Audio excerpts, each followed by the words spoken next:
It's time for you to become a guitarist. You saved up on some money and you walk into the store with $600.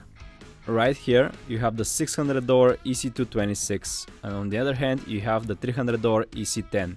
Today I'm gonna explain why you should go with the cheaper $300 EC-10 Eclipse LTD.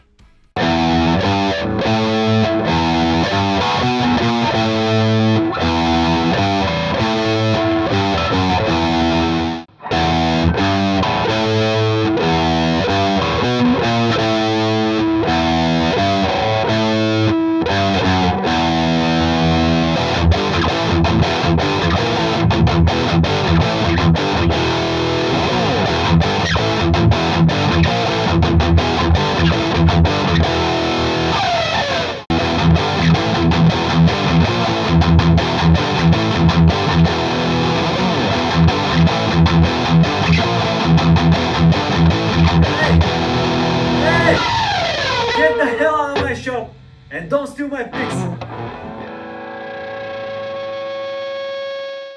Here it is, the most affordable LTD that money can buy and an option for a lot of beginners alongside the entry-level Epiphone, Harley Benton and such.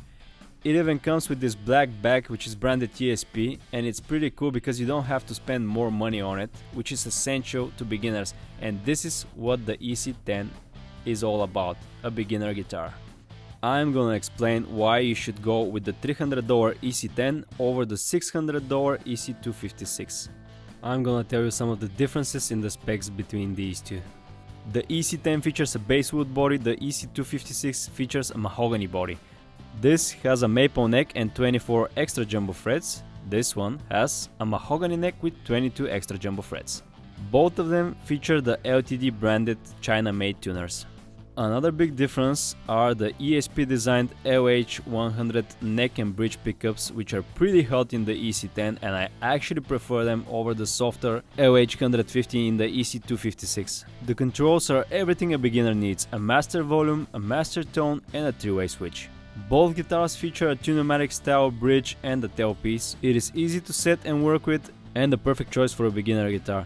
Now, don't stress too much about the difference in the pickups of both guitars because you're not gonna be able to tell the difference when you're a beginner. This is exactly what I tried to demonstrate with my silly intro. Moving on with the differences, and the back of the EC-10 features a big one and it is a bolt-on neck construction opposed to the EC-256 which features a set neck construction of the mahogany neck, as you can see with the neck joint here. The fingerboard is roasted Jatoba opposed to the technical hardwood in the EC-10. The hardware is gold and you have volume, tone and a curl split which a beginner will not be able to appreciate. Speaking of things that a beginner wouldn't know and appreciate, let's discuss the factory setup of cheaper LTD guitars.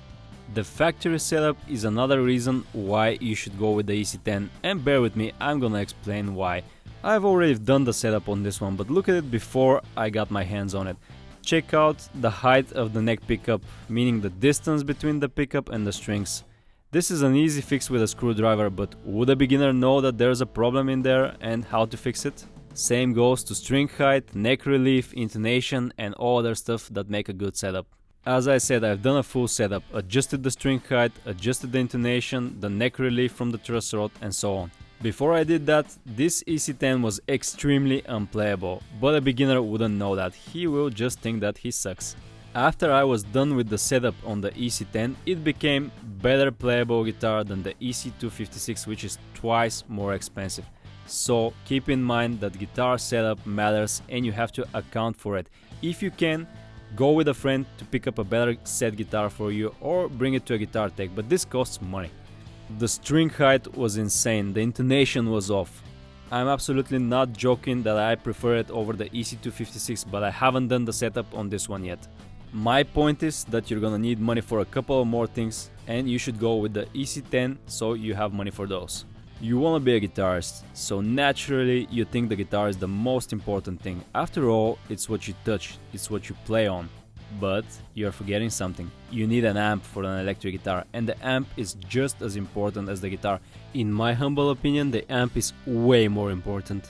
If you want a versatile, decent sounding amp like the Boss Katana, like the Line 6 modeling amps, you're gonna have to spend somewhere between $200 and $300. Then you need a decent guitar cable. Get something that is at least $10 worth and 10 feet long. If you're gonna be playing sitting down, I suggest you get one of these with a straight and angle jack. If you wanna look cool and play standing up, you're gonna need one of these, a guitar strap. These start from $5 roughly.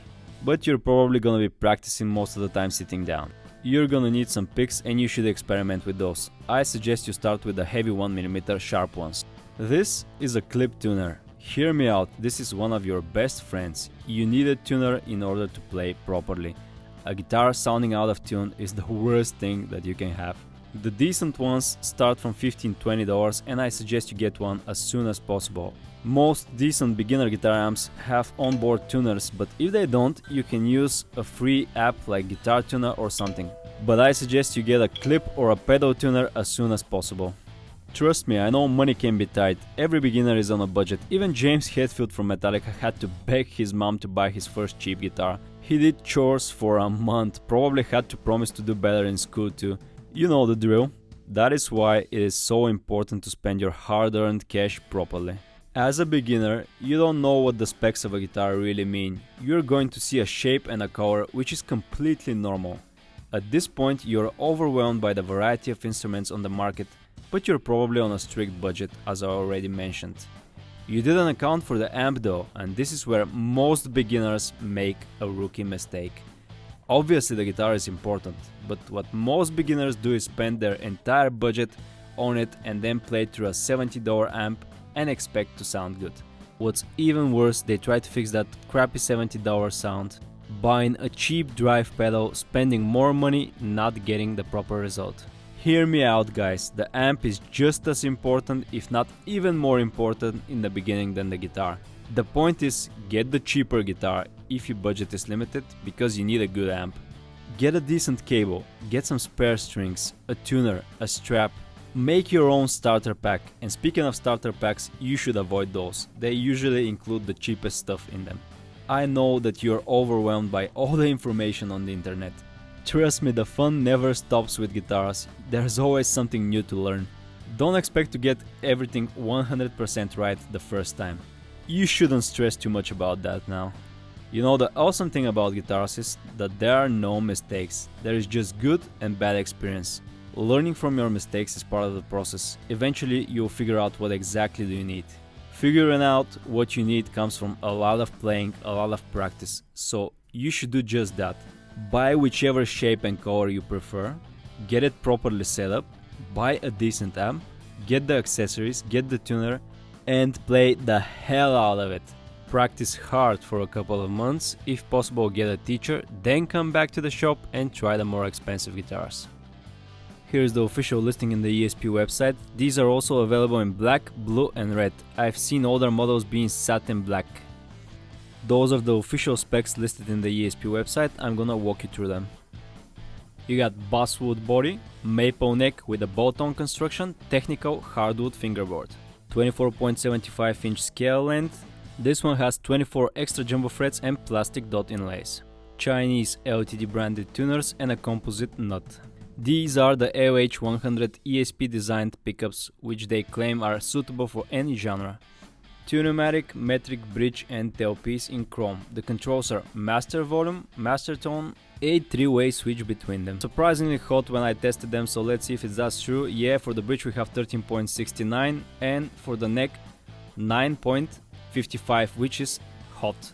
Middle position is at 5.69. The controls are master volume, master tone and a 3-way switch, and I like this one. Even though it's cheap, it has this distinctive click to it.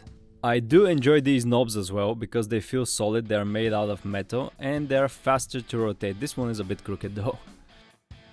The hardware on this guitar is chrome, so the bridge and tailpiece are chrome as well. This is what the bridge looks like. It's metric, tunematic and has KD2 mark on the bottom. I'm assuming this one was made in China. I couldn't find much information on it. It does the job on this guitar. Overall, don't expect too much from the hardware of a $300 guitar and eventually you might need to upgrade it. More of the same in the tailpiece. It has a KD EP1 marking. Does EP stand for Epiphone? Because I think they might put them on Epiphones as well, and what are those two holes about? So many mysteries on Chinese guitars, I will figure it out eventually. The bridge and tailpiece are non-lockable and the struts are thumb wheel and screwdriver adjustable. I want to show you the comfort cutaways on the top, and there's two of them. This one is for the forearm and this one is for high fret access. Maple neck with a bolt-on construction and engineered hardwood fingerboard. And I must admit that I'm a fan of this one, even though it doesn't look expensive, doesn't look like ebony. It is dark, it is black, and I prefer it to the roasted Jatoba on the EC-256. The plastic dot inlays are alright as well, and we have plastic side dot inlays. The composite nut is 42mm wide or 1.65 inches. The 12th fret is 52mm wide or 2.04 inches. Thickness at the first fret is 21.3 or 0.83 inches. Thickness at the 12th fret is 23mm or 0.90 inches. Chunky. The fingerboard radius is 350mm or the shreddy 14 inches. The neck profile at the 1st and 12th fret is a thin U. I believe these are nickel, not stainless steel frets, but they don't scratch and they're pretty well made. This is a composite nut, seems to be cut properly, but a little bit of a botch job as you can see on the backside. Gets the job done and can be replaced at any time by a guitar tech. This is the cover for the truss rod cavity. It features the EC-10 model, a single screw, black gloss on the top, white on the bottom. That's the truss rod. It is two-way adjustable by a 4mm Allen wrench.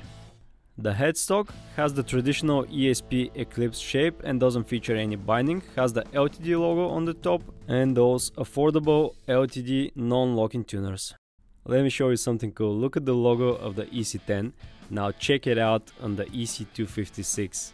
Oh yeah, now it's a disco party. This is the chrome LTD branded plate for the bolt-on construction, 4 bolts, and I'm not gonna remove this one because I don't wanna mess with a brand new guitar. Speaking of the neck, it's a naturally finished maple one-piece neck, at least up until here where the scarf joint with the headstock is located. That type of construction is another way of cutting costs, and this guitar is all about that, making it cheap. By using this method they can make the headstock from a single piece, they don't have to glue wings on it or anything like that. It also features a volute, which is comfortable to me, designed by ESP near the volute and made in China, of course, in 2022. A closer look of the LTD tuners, and I'm gonna remove one of them to check them out. I've always hated the research for hazardous substances sticker on the back of the headstocks. I know it's mandatory, but there should be a better place for it. Here's a better look of the LTD tuner out of the guitar. It is designated JHR1. I don't know what this stands for. It's branded LTD on the back and it's made in China. Probably a Chinese factory that makes them for a bunch of guitar manufacturers and then rebrands them. It is held in place by a single screw, a washer and this nut. Time to put some strings on this bad boy and intonate it in E standard with 1046 frame as regular strings. That's important. I absolutely hated the factory setup, it was almost unplayable. After I adjusted the string height, the intonation, the truss rod, now the EC-10 feels way more comfortable than the EC-256 that still has the factory setup.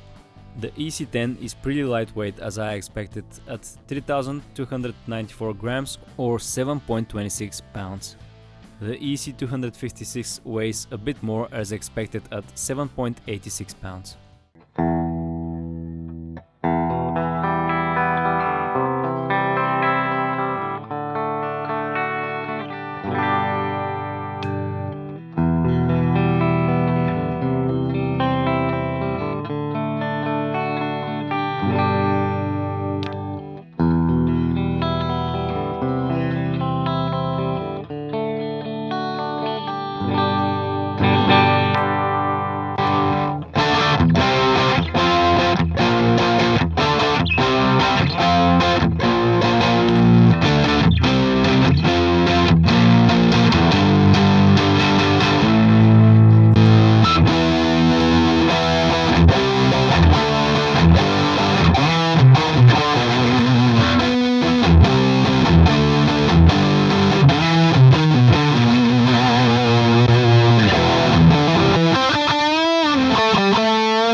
Honestly, I'm surprised by the EC-10. I did not expect to like this guitar at all, and I've absolutely fallen in love with it.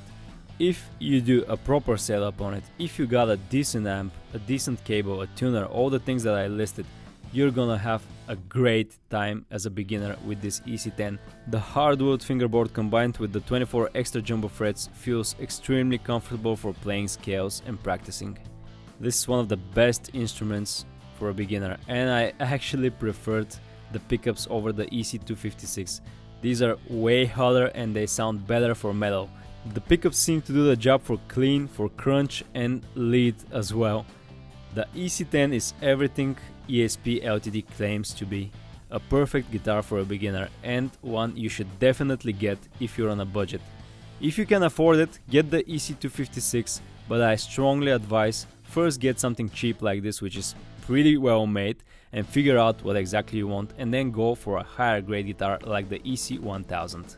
Whichever one you choose, practice hard, keep on rocking and never quit.